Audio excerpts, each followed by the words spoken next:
होली दहन, जिसे होलिका दहन भी कहा जाता है, हिंदू धर्म का एक महत्वपूर्ण पर्व है जो होली से एक दिन पहले मनाया जाता है। यह विशेष रूप से भारत और नेपाल में धूमधाम से मनाया जाता है।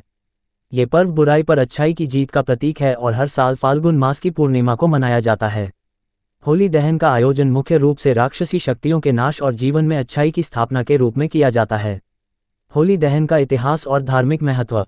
होलिका दहन का धार्मिक संदर्भ। होली दहन का मुख्य धार्मिक आधार राक्षसों के नाश से जुड़ा हुआ है, खासकर राक्षसी होलिका की मृत्यु से।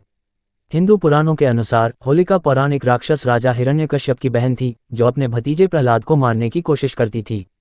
राजा हिरण्यकश्यप ने प्रहलाद को अपनी पूजा करने से मना किया था, लेकिन प्रहलाद अपने निष्ठा से भगवान विष्णु की पूजा करते रहे।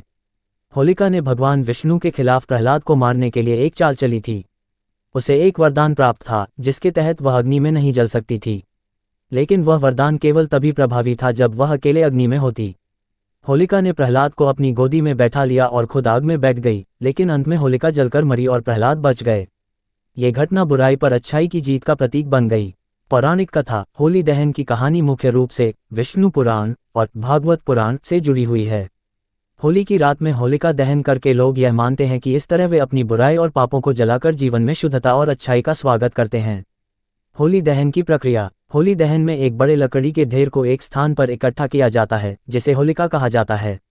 ये ढेर आमतौर पर लकड़ी, सूखी घास, पुराने कपड़े और अन्य जलने वाली वस्तुओं से भरा जाता है। फिर उस ढेर में आग लगाई जाती है और लोग इसके चारों ओर घूमते हुए जयकारे लगाते हैं। इस दौरान लोग एक दूसरे से गले मिलते हैं और खुशियों का आदान प्रदान करते हैं। ये पर्व एकता, प्रेम और भाईचारे का प्रतीक है। होली दहन के दौरान किए जाने वाले अनुष्ठान। पवित्र स्थान पर अग्नि प्रज्वलित करना। होली दहन के लिए एक विशेष स्थान का चयन किया जाता है, जो साफ सुथरा और पवित्र हो। यहाँ पर लकड़ी, घास और अन्य जलने वाली वस्तुएं रखी जाती हैं। आग जलाना और पूजा अर्चना। आग लगाने से पहले पूजा अर्चना की जाती है। लोग अग्नि के सामने अपनी बुराई और पापों को जलाने के लिए प्रार्थना करते हैं। इस समय पारंपरिक गीत गाए जाते हैं और मंत्रों का उच्चारण किया जाता है। समाज में मेलजोल और खुशी का आदान प्रदान। होली दहन के बाद लोग एक दूसरे से मिलकर होली की शुभकामनाएं देते हैं। यह एक सामूहिक उत्सव होता है जिसमें लोग रंग खेलते हैं, गाते हैं और नाचते हैं। इस दिन के दौरान लोग अपने पुराने दुश्मनी को भुलाकर एक दूसरे के साथ मेलजोल बढ़ाते हैं। होली दहन का सांस्कृतिक महत्व। समाज में सामूहिकता की भावना। होली दहन केवल एक धार्मिक अनुष्ठान नहीं है, बल्कि यह समाज में सामूहिकता और भाईचारे की भावना को बढ़ावा देता है।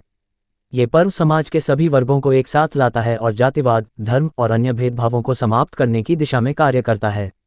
परिवार और दोस्तों के साथ खुशियां बांटना। ये दिन परिवार और दोस्तों के बीच के रिश्तों को मजबूत करने का होता है। लोग इस दिन एक दूसरे के साथ समय बिताते हैं और रिश्तों में मिठास और प्रेम बढ़ाते हैं।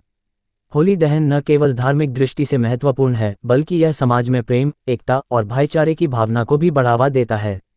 ये बुराई पर अच्छाई की विजय का प्रतीक है और एक नए उत्साह और खुशी के साथ नए वर्ष की शुरुआत की ओर इशारा करता है। ये पर्व हमें ये सिखाता है कि हमें जीवन में हमेशा अच्छाई और सत्य के मार्ग पर चलना चाहिए और बुराई से दूर रहना चाहिए।